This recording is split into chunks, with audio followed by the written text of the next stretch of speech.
discovery of ore in the Mule Mountains in 1877 began what was to become one of the world's largest copper producing centers. By 1905, over 20 development companies were exploring the district and the population swelled to the largest in the state.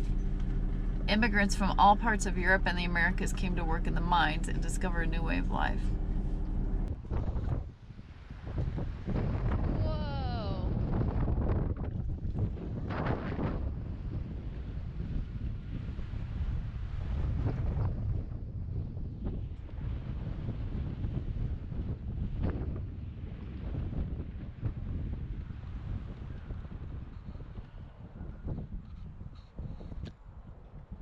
Okay, so we just parked at Queen Mine Tours. We're actually going to take a mine tour this afternoon. So we left the van there and we are going to walk kind of the old town, downtown area. Old Bisbee.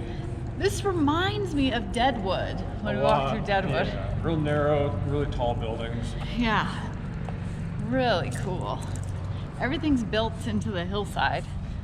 We just went to a very authentic Mexican restaurant. Yeah, it was we gotta so walk good. these I'm bombs off. so full. Yeah. More guacamole, please.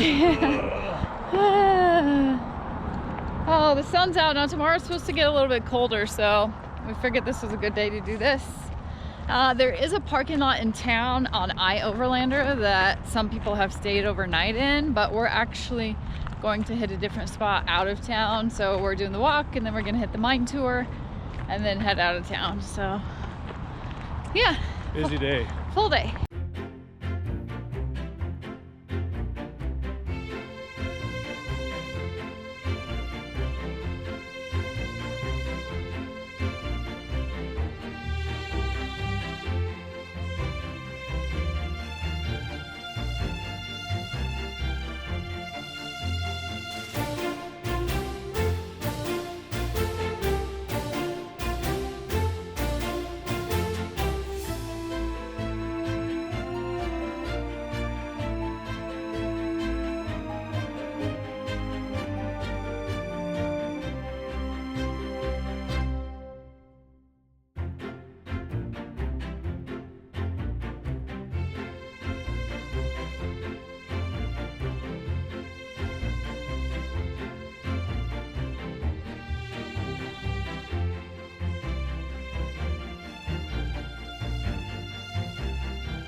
Here we go, taking a mine tour.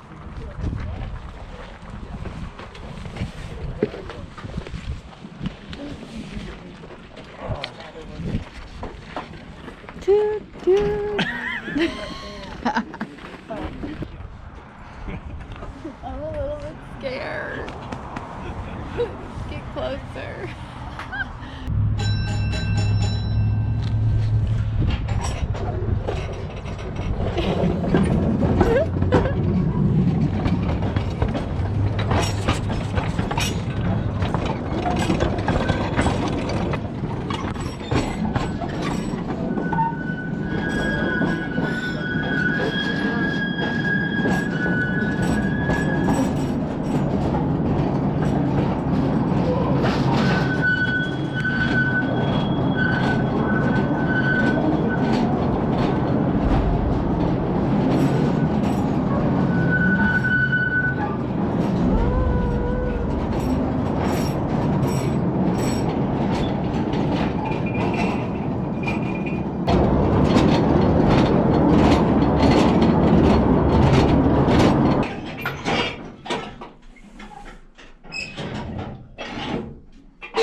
We're now 700 feet inside the mine at this point. We're going to get off to the left and go up into an actual working area here.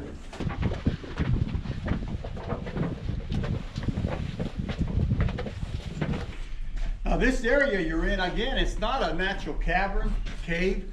It's actual work area. They call those work area stopes. Everything you see here was solid rock at one time. In hard rock mining, you have to drill, you blast that rock, you break it up into smaller pieces. That's how you took it out of the mine. Now this Queen also had another name, Bonanza Mine. All that meant was a lot of high-grade ore was mined out of this mine that we're in right here, okay? Now, how did they find ore in Bisbee to start with? It was actually Army scouts from Fort Bowie. Fort Bowie is about 80 miles from here, up near Wilcox, Arizona. Now, they were down in this area around 1877, I'm sorry. They were down in this area. Now, as they rode on the mountain above us, they came into an area known as the Glory Hole. Now, the Glory Hole was a man-made entrance into the mountain. It only went in about 6 or 8 feet, but they're in plain view with some of that high-grade ore I showed you. Those Army scouts chipped that rock out and took it back because their commander was a geologist. Once they got back, he knew it was high-grade ore. Now, what they had taken back was a bunch of that white rock I showed you there, the galena lead. But what that gentleman knew, wherever there's a lot of galena lead like that, there's always going to be silver. So he knew there'd be a lot of silver in the mountains down here. So about 3 years later, they made the first mining claims in Bisbee. Now, those first claims were called the Rucker claims because his name was Commander Rucker. That's pretty well how mining started here in Bisbee. The drilling was also very unique, consisting of what we call a starter steel, about a 14-inch steel chisel, similar to this one right here, and then a little single jack hammer, okay? Now this is just a little 4-pounder. They probably had a good 6 and 8 pounders, no doubt. But when you drill with this kind of equipment, every time you strike that chisel's got to be turned just a quarter of a turn, okay? As you're striking it and turning it, you're chipping that rock out in there. You're going to make that hole round just like you see right here. So when you drill with this kind of equipment, you strike it, turn it. Every time that chisel is struck, that chisel's got to be turned, okay? Those guys could drill that 14-inch hole in about an hour. Oh my gosh. Then they went to a longer steel. Anywhere up to 30, 36-inch steel. Here, this is a birdie chute right here. What you do is you lift that steel door right there, and then that rock's gonna roll right into the mine car under it, okay? That's how they got the rock out of the work areas, was through the chutes that you see right there. Now, when you saw 4 chutes in a row like this is an ore transfer pocket right here. Now, behind here, there's a hole about 20 by 30 feet. Solid rock goes up 200 feet to those upper 2 levels. Now, all the mining they did above us, they dropped the rock into this transfer pocket. And then from here, it was taken out of the mine. Now, in the early days, they had trammers. Their job for 10 to 12 hours, they come underground, they'd open that door and fill this car up with rock. This car is going to hold about 3/4 ton when it's full. Then they would have to tram it, push it to that incline shaft that we passed. Bring an empty one back, take a full one down. Around 1908, the mules came to this mine. Now, the mules were trained on the surface to pull 4 of these cars.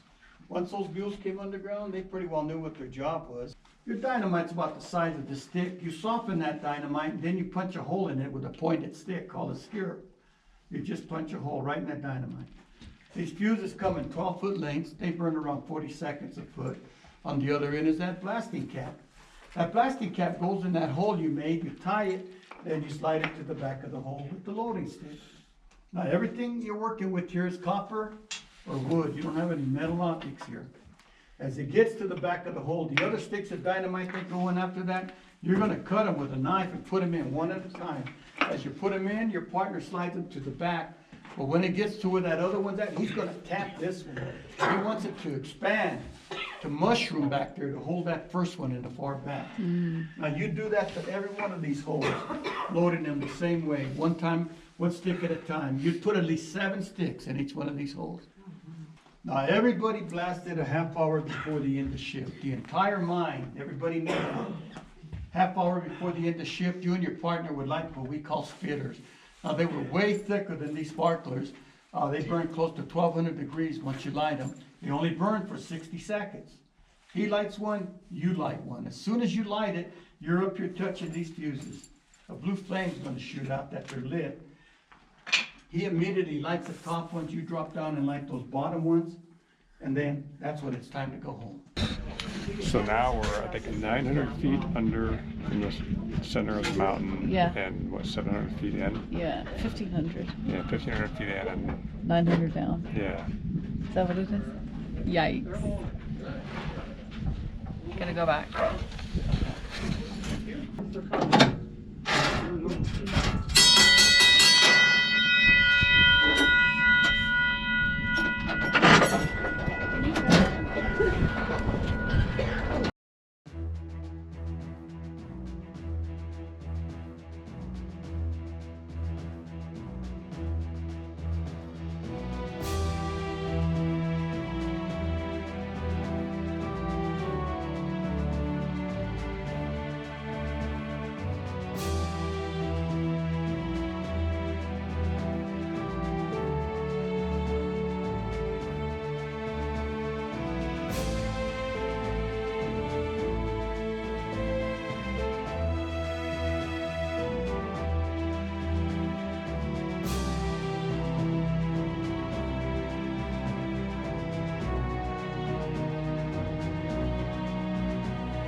mine tour was cool.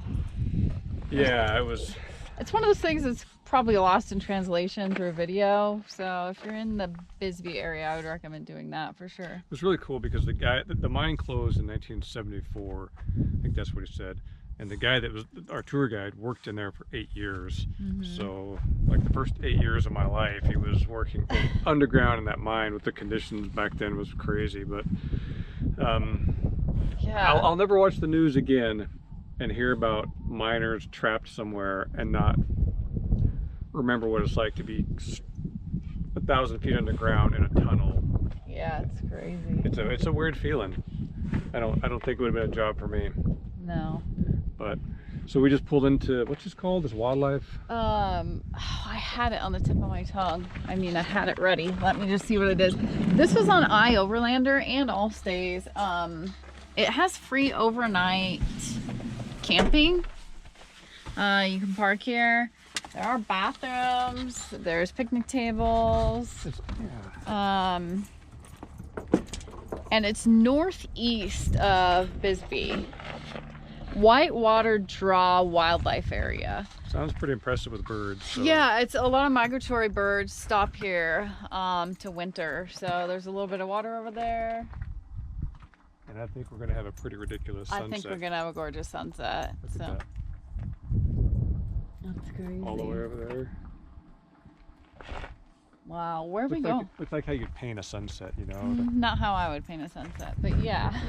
I just love that shadows and the clouds. It's glowing. It's crazy. You're watching it with us. Yeah. Real time. Actually, you're not watching it real time. You're watching this Later, real about time. 5 or 6 days later, maybe. Look at the reflection in our glass. That's cool. Don't mind the dirt, but that looks pretty cool. Where are we going after this? Do you know? It's going to be kind of cold in this area for the next week. So I think we're going to start heading east and stay south. Yeah, I don't know, we got to look at a map, we'll see. look at the weather forecast. But yeah, it's been beautiful weather, but it's supposed to be a little colder. Not bad, I mean mid-50s, but nighttime temperatures are down around freezing, so Yeah, I don't mind. But if I can drive an hour or two to have warm weather, why not? I'm down for that. What a luxury we have that's an option. Cool, I want to go check out the birds. All right, we'll see you guys on the other side, wherever that may be. Carry on.